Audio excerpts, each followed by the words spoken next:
আসসালামু আলাইকুম রহমতুল্লাহ। সবাই কেমন আছেন? আশা করি ভালো আছেন। তো রিসেন্টলি কয়েকটা সার্কুলার প্রকাশিত হয়েছে। তার মধ্যে বাংলাদেশ সেনাবাহিনীর ট্রেড 2 এর সার্কুলারটা অন্যতম। এখন এই সার্কুলারটার সম্পর্কে অনেকেই জানেন বা জানেন না। অনেকেই কিভাবে আবেদন করবেন, কিভাবে কি করবেন বুঝে উঠতে পারছেন না। বা কিরকম যোগ্যতা লাগবে, শিক্ষাগত যোগ্যতা কতটুকু লাগবে এবং প্রত্যেকটা পেশাতে কি দক্ষ হওয়া প্রয়োজন, এসব বিষয় নিয়ে আপনাদের মধ্যে অনেক কিউরিওসিটি রয়েছে, যেটা আজকে ভালোভাবে আপনাদেরকে বোঝানোর চেষ্টা করব। তো এবারের এই সার্কুলারটিতে কিন্তু বাংলাদেশের সকল জেলা থেকে নারী পুরুষ উভয় প্রার্থী যারা এসএসসি পরীক্ষায় 2.50 পেয়েছেন তারা কিন্তু এখানে আবেদন করতে পারবেন।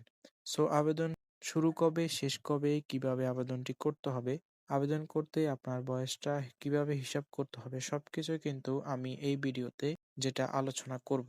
আশা করি আপনারা ধৈর্য সহকারে সম্পূর্ণ ভিডিওটা দেখবেন। তো আমরা মূল টপিকে আসি।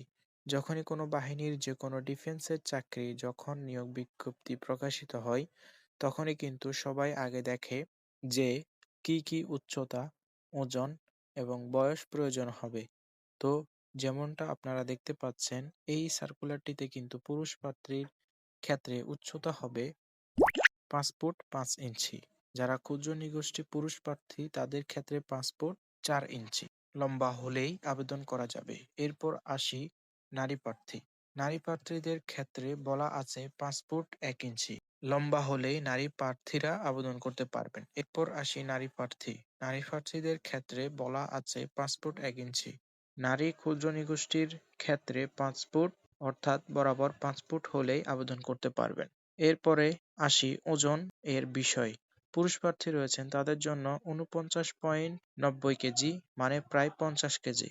আর যারা নারী প্রার্থী থাকবে তাদের জন্য ওজন হচ্ছে 47 কেজি। এখানে দেওয়া আছে ন্যূনতম বুকের মাপ। যারা পুরুষ প্রার্থী তাদের জন্য হচ্ছে 30 ইঞ্চি এবং বুক ভরা শ্বাস নেওয়া অবস্থায় 32 ইঞ্চি হতে হবে, এবং যারা নারী প্রার্থীর আছে তাদের ক্ষেত্রে স্বাভাবিক অবস্থায় হচ্ছে 28 ইঞ্চি এবং স্মৃত অবস্থায় 30 ইঞ্চি। এখন বলে দেব আসলে শিক্ষাগত যোগ্যতা। তো আপনি যদি এসএসসি তে 2.50 পেয়ে থাকেন বা এসএসসি পরীক্ষায় উত্তীর্ণ হয়ে থাকেন, যে কোনো শিক্ষা বোর্ডের আওতায় যে কোনো বিভাগ থেকে বিজ্ঞান, মানবিক, ব্যবসা শাখা থেকে 2.50 পেয়ে থাকেন, তাহলে এখানে আবেদন করতে পারবেন। ঠিক আছে? তো এই বিষয়টা অবশ্যই খেয়াল রাখবেন। এখন বলবেন যে ভাইয়া আমার জন্ম তারিখ এত, আমি কি আবেদন করতে পারবো কিনা? তাদের উদ্দেশ্যে বলবো আপনারা ভালো করে মনে রাখবেন এখানে বয়সটা দেওয়া আছে, যেটা হচ্ছে 1 ফেব্রুয়ারি 2027 তারিখ ধরে যাদের বয়স 17 বছর থেকে 22 বছরের মধ্যে হবে তারা কিন্তু সার্কুলারটিতে আবেদন করতে পারবেন। আমি বয়সটা আবারও ক্লিয়ার করে দিচ্ছি। এখানে দেখতে পাচ্ছেন আপনারা আপনাদের যাদের জন্ম তারিখ 1-2-2005 সাল থেকে 1-2-2010 সালের মধ্যে হবে, সালের মধ্যে যারা জন্মগ্রহণ করেছেন তারাই আবেদন করতে পারবেন। এখন আমি বলে দিব যে আপনি আবেদন করবেন, আবেদন করার ক্ষেত্রে কোন কোন পদে বা কোন কোন ট্রেডে আপনি আবেদন করতে পারবেন। সো এখানে ট্রেডগুলো আপনারা দেখতেই পাচ্ছেন। প্রথমে যে ট্রেডটা দেওয়া আছে সেটা হচ্ছে কুক ইউনিট। এই কুক ইউনিটে কিন্তু আপনারা আবেদন করতে পারবেন। পাশাপাশি মেসের জন্য আছে, আবার কুক হাসপাতালের জন্য আছে, আবার দেখতে পাচ্ছেন ব্যাটসম্যান নেওয়া হবে, আবার পেইন্টার নেওয়া হবে, এরপর পেইন্টার অ্যান্ড ডেকোরেটর নেওয়া হবে, এরপর দেখেন কার্পেন্টার নেওয়া হবে, এরপর টিনস্মিথ নেওয়া হবে। এই টোটাল 8টা ক্যাটাগরিতে পদে কিন্তু নিয়োগ বিজ্ঞপ্তি প্রকাশিত হয়েছে। এখন বলে দিব আসলে আবেদনটা শুরু কবে, শেষ কবে, আপনারা কিভাবে আবেদন করতে পারবেন, কত টাকা খরচ হবে। সো এখানে দেওয়া আছে 8 মার্চ 2026 তারিখ থেকে আবেদন শুরু হবে, অর্থাৎ আজ 9 তারিখ, অর্থাৎ গতকাল থেকেই আবেদন শুরু হয়ে গেছে। আপনারা চাইলে আবেদন করতে পারবেন। সো এখানে দেওয়া আছে 8 মার্চ 2026 তারিখ থেকে আবেদন শুরু হবে। আমি আবার বলে দিচ্ছি 8 মার্চ থেকে আবেদন শুরু হবে, অর্থাৎ আজকে 9 তারিখ, গতকাল থেকে আবেদনটা শুরু হয়ে গিয়েছে। তো যারা আবেদন করতে চান তারা দ্রুত আবেদন করে ফেলবেন।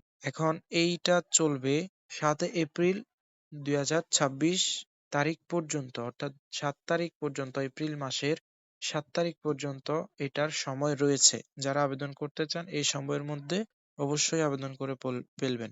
সো আবেদনের কত খরচ পড়বে, কিভাবে আবেদন করবেন সে জিনিসটা এইখানে সার্কুলার মধ্যে দেওয়া আছে সুন্দরভাবে। আর আবেদনের খরচ পড়বে মাত্র ৩০০ টাকা। আপনারা যারা আবেদন করবেন তারা ৩০০ টাকা এবং বাংলাদেশ সেনাবাহিনীর এই ট্রেড ট্যুর সার্কুলারটিতে কিন্তু আপনাকে অবশ্যই আবেদনের জন্য মিনিমাম ৩৫ মিটার সাঁতার জানতে হবে এবং আপনাকে অবশ্যই অবিবাহিত হতে হবে, মানে বিয়ে হওয়া যাবে না। এখন এই সার্কুলারটিতে এখন এই যে সার্কুলারটি আছে, আপনি যখন মাঠে যাবেন আসলে কোন কোন কাগজপত্র গুলো সাথে নিয়ে যাবেন এই বিষয়টা আমি আপনাদেরকে বলে দিচ্ছি। তো প্রথমেই তো যোগ্যতার মূল সনদপত্র বা মার্কশিট ফটোকপি হলে সত্যায়িত হতে হবে। তবে পরবর্তী মূল সনদপত্র উপস্থাপন করতে হবে।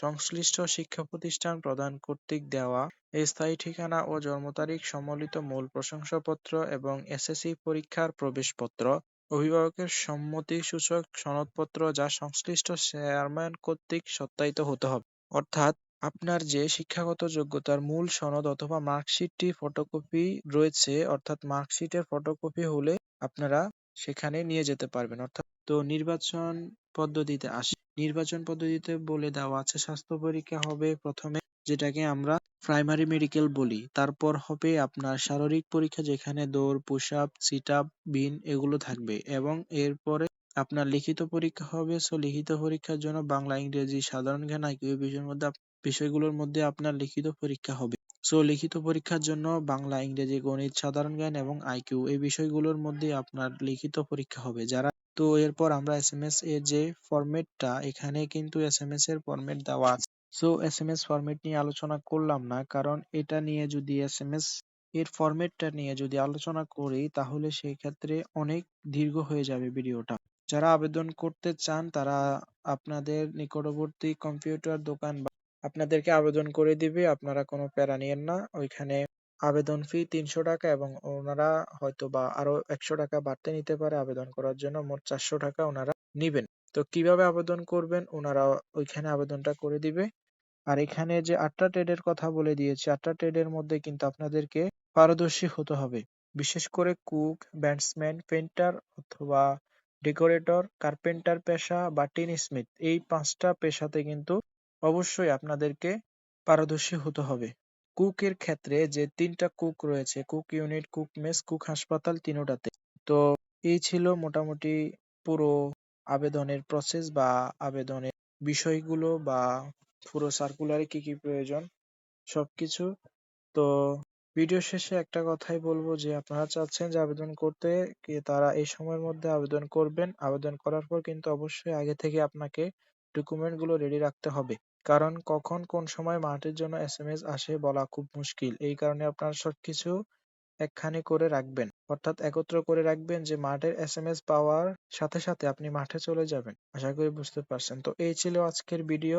ধন্যবাদ সবাইকে। আজকের ভিডিওটা এই পর্যন্তই। সবাই ভালো থাকবেন। আল্লাহ হাফেজ।